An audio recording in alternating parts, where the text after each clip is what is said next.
Bismillahirrahmanirrahim. Alright, so this is probably part 3 of the virtualization videos. Okay, in this video we are going to cover various virtualization technologies. What's the difference between various technologies? We've already covered this in essence or in parts in the previous videos.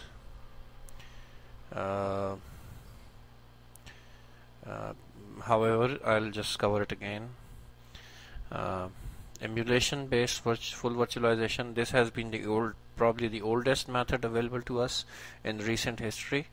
This is the slowest method because this emulates the whole hardware. The hypervisor simulates the whole hardware or entire hardware of a PC or a server. It was basically designed or used to facilitate running of an operating system inside another operating system. That is how it all started. It uses dynamic translation, which basically means that whenever a virtual machine requests some operation to the hypervisor, it tries to execute it. If it sees that it is a safe instruction or request, it just executes it as it is. But if it sees that it is a sensitive instruction, then it translates it into a so-called safe version of it and runs it.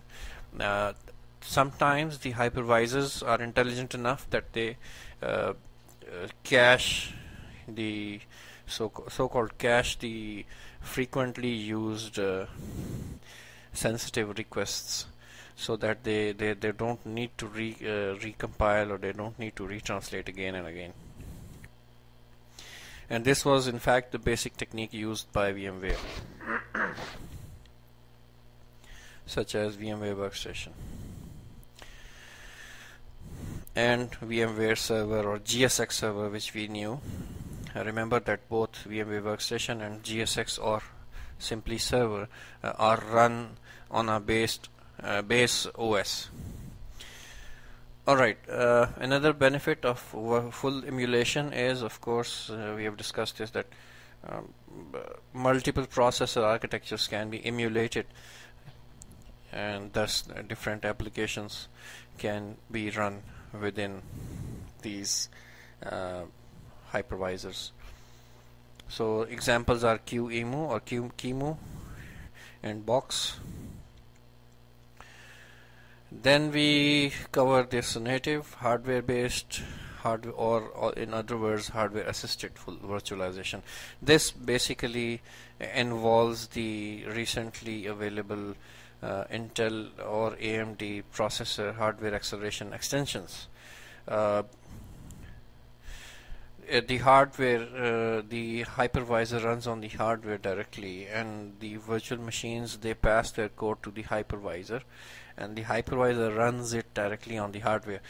Instead of the full virtualization, which we covered before, in which the virtual machine requests the hypervisor and the hypervisor requests the OS to run the command on the hardware. So there was an additional layer. In this case, in hardware-based full virtualization, this base OS layer is not there anymore. To make it run faster or for good performance, these full virtualization or hardware-assisted extensions are required.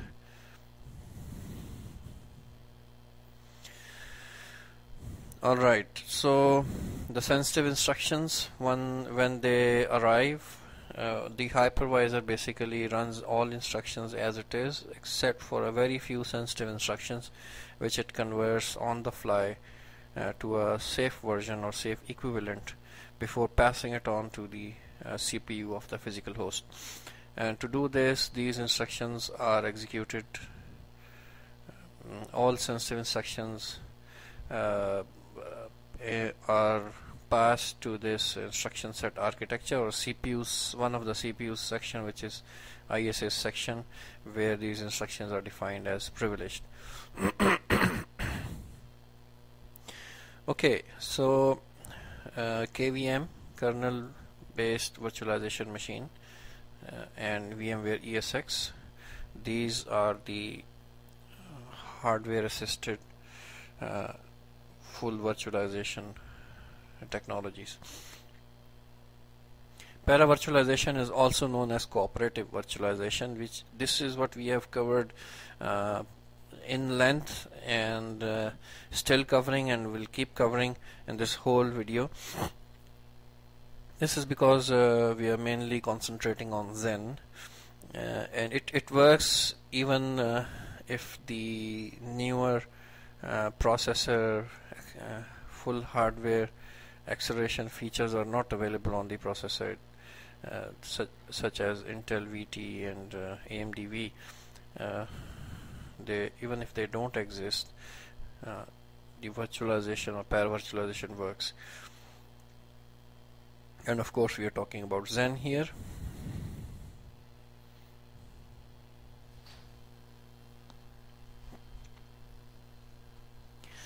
Alright.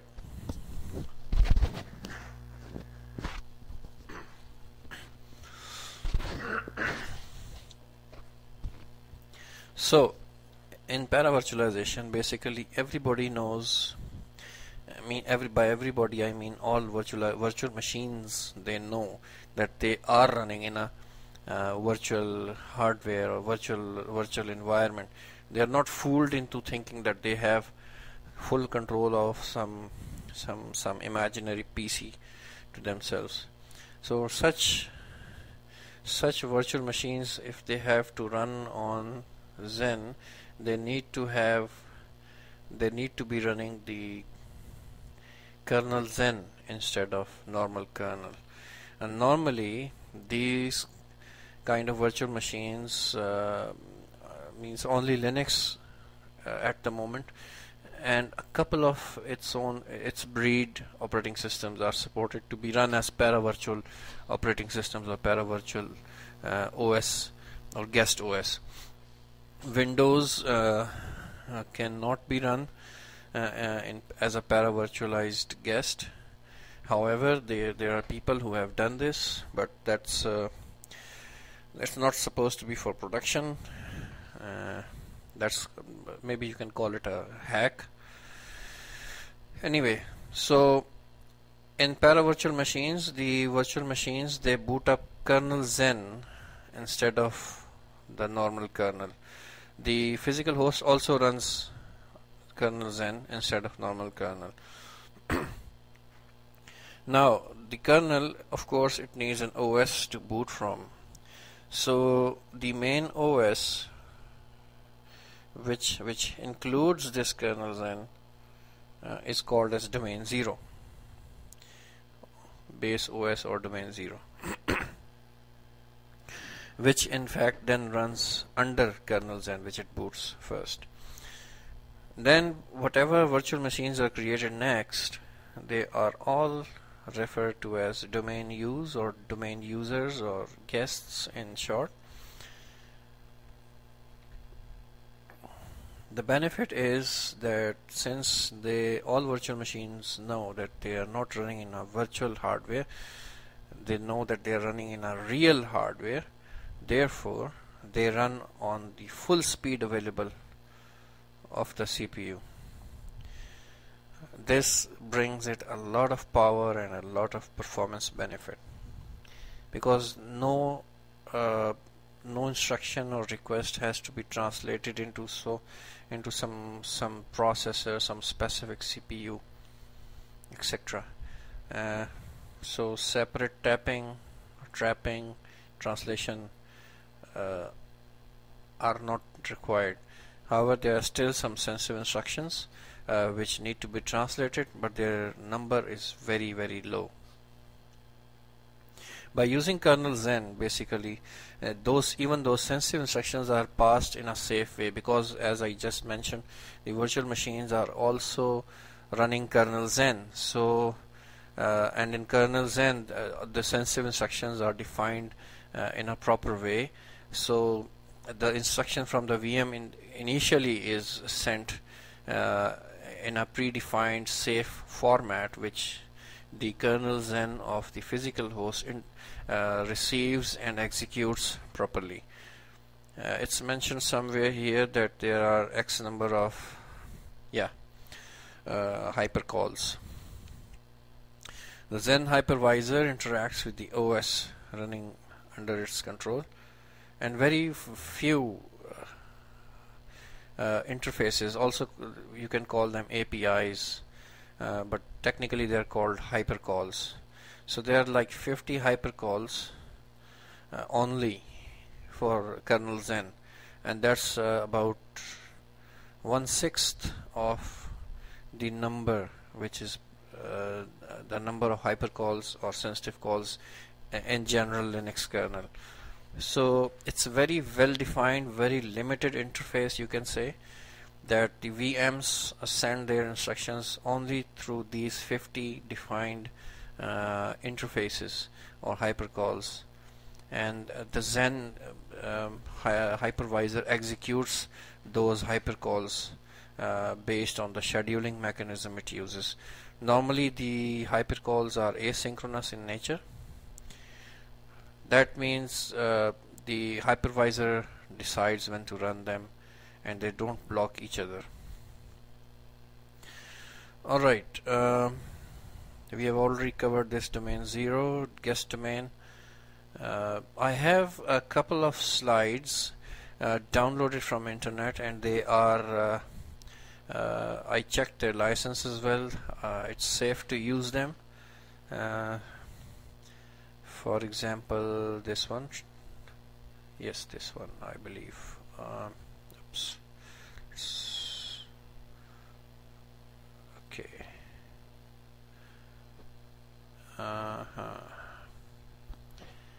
If I don't see thumbnails, okay. Maximize this. First of all, I show you that this document is created by. Oh, the name is on the top, but this is under Creative Commons license, and the document is created by this Zach Shepard and Wenjin Hu from Clarkson University. This is an excellent presentation about Xen. It's Xen training or tutorial. It's about 150 slides, and it's excellent document I've encountered so far. One of the excellent documents, you can say. What I'm going to show you in this one is a diagram. This diagram, of course, represents consolidation. That such number of physical servers are consolidated into this small set, and this small set is translated as the following: that the bottommost this physical device you see is the hardware, bare metal. On top of it is the Xen hypervisor, and on top of it there are 3 Windows guests and 2 Linux guests running. So this is the layer concept which I'm trying to show you. There are other diagrams as well. Let me see if I can get, this diagram is perfect for me to explain it to you. Let's see, best fit, this one. Okay, this is your hardware. The bottommost layer is the hardware. There is network interface card, VGA, graphic adapter, processor, memory, etc. And then this is this Xen hypervisor, kernel Xen running on top of this hardware. And since kernel Xen cannot be installed as standalone, it comes as a part of an OS, Linux OS, of course. I'm using CentOS, but you can use other versions as well, like Red Hat. Here is this domain 0. This domain 0 consisted or contained this kernel Xen, which runs here, and domain 0 gets its position here. It runs on top of the hypervisor as well, and to be very precise, it runs as a virtual machine as well. However, this is a privileged virtual machine. This has interface to Xen hypervisor through this XM command or XM interface, and Zen daemon, and other commands like virtual shell, etc. So there are certain number of APIs which are available in domain 0 to interact with this Zen hypervisor, which further interacts with the underlying hardware. All the virtual domains, virtual guests, virtual machines are created alongside domain 0, like in this direction you can see. They also interact with Zen hypervisor directly. Remember, they do not go through domain 0. Remember, I repeat again, they do not, these virtual machines, guest virtual machines or domain U's do not go through domain 0. They interact with Zen hypervisor directly. Domain 0 is only used to, number 1, interact with Zen hypervisor, manage it, control it, tune it, etc. Number 2, domain 0 is also used to control the management of virtual machines, creation of virtual machines, deletion, migration, setting certain parameters, etc., etc. That's how Zen is. That's how Zen architecture looks like. This is a very precise diagram. So it has a lot of detail of how Zen boots up. Now this is not what we are not going to cover now. We are going to cover the boot up process later on, and we will be taking help from these slides here and there, off and on. I've got other interesting documents as well, downloaded from internet, free documents, some from the Zen's website, zen.org. Let's say I'll open this one. Okay, let's say fit page width. Okay, so this is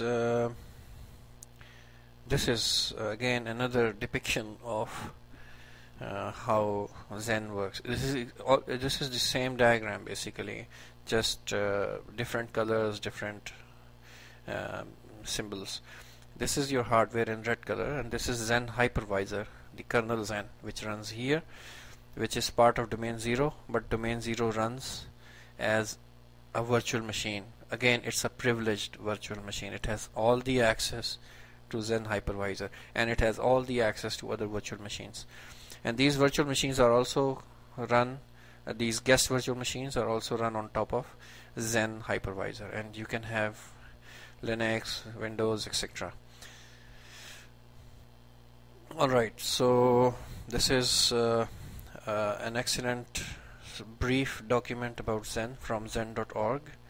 I'll just close this, and this is another excellent document, how Zen works, or how does Zen work. This is again from zen.org, and this is like again the same explanation. A domain U can be a paravirtual guest and a hardware based virtual machine guest. As I mentioned earlier, Zen supports both paravirtualization and full virtualization. If your hardware supports those Intel VT and AMD V processor extensions, then Zen also supports the fully virtualized operating systems as guest domains. So this is how domain 0 looks like. It might be confusing at the moment, so just skip it. I'm just going to show you the document which might be confusing at the moment, but if you want to read in detail, at least briefly, under 10 pages, then this document is for you. And this is quite a recent document as per today's date. Today is like April 2010, so this is December 2009, so this is quite a recent document. Anyway, so back to our explanation. Okay, so then we have the other types like OS virtualization. We have already covered, like OpenVZ, FreeBSD jails, Solaris containers. They all are basically shared kernels the virtual machines, they basically share a kernel, although their kernel can be a bit different in version, or still it's a shared environment. And application virtualization is like Java runtime environment. That's also a type of virtualization. Whenever you run a Java applet or run some website, open some website in which there's a Java applet or something, what JRE does is it creates a full, very small, minimalistic OS for that applet, and that applet runs inside that so-called container or sandbox. So it doesn't go out, or it tries to retain itself within that sandbox. It's a security feature mainly. Okay. Then API level virtualization is like Wine is one of the example. Although Wine stands for Wine is not emulator, but still people used to call it Windows emulator because this is the piece of software which many people use on Linux to run Windows programs. Again, not install Windows OS within Linux, but to run a particular Windows program, let's say Notepad, or some people have used it to run Messenger, even Internet Explorer, etc. Personally, I used it to run a game in past, which I was unable to run on Linux environment. Anyway, so these are the types of virtualization. Again, let's have a recap, quick recap. We have under virtualization technologies, we have emulation based full virtualization, which is VMware Workstation and VMware Server, not ESX. Those are examples of closed source, and QEMU and Box, again emulation based virtualizations. Then we have hardware assisted full virtualization, which is main notable products here are VMware ESX, KVM, and even XEN. Then we have the benefit of one of the benefits I forgot to mention about hardware assisted full virtualization is that you can run unmodified guests on it. This is probably one of the major points which somehow I stupidly missed. Remember I told you in Paravirtualization the virtual machines must be running kernel XEN as well, so they know that they are running on virtualized environment. However, in hardware assisted full virtualizations, just like emulated virtualization environments, you can run closed or unmodified guests such as Windows, Solaris, etc., which don't have kernel XEN in it, or they don't support kernel XEN. You somehow cannot modify them in the first place. So those kind of operating systems can be run on guest domains, domain use in KVM and VMware ESX, and even XEN in full HVM mode. This is one of the biggest advantage, and that is exactly why. Let me open this here somewhere. There was a diagram. That is exactly why you see this here, this Windows logo, that 3 virtual machines are running Windows, and this is because they are running on hardware assisted fully virtualized XEN hypervisor here in yellow color.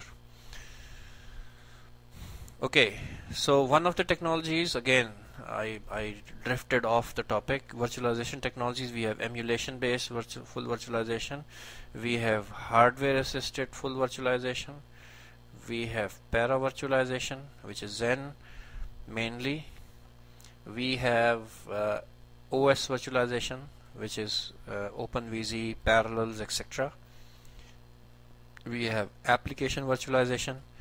JRE is an example, Java Runtime Environment, which creates a sandbox in your OS, in your memory, in your OS, in short, session or environment. And then we have API level virtualization, just like, for example, Wine, which is used to run a particular Windows program, emulating an environment similar to Windows and providing it to that Windows program so it can run. Right, so we'll conclude this video as well here, and then we'll move on to the next topic, which is XEN architecture. Some of the parts or some of this text which is going to come we've already covered, but now we are going to touch it in detail, and we'll also start off with a little action here, and with the virtual machine manager, with this one. So you'll be at least be able to see that what all or how can we actually use this XEN virtualization. Alright, so we'll cover this in next video.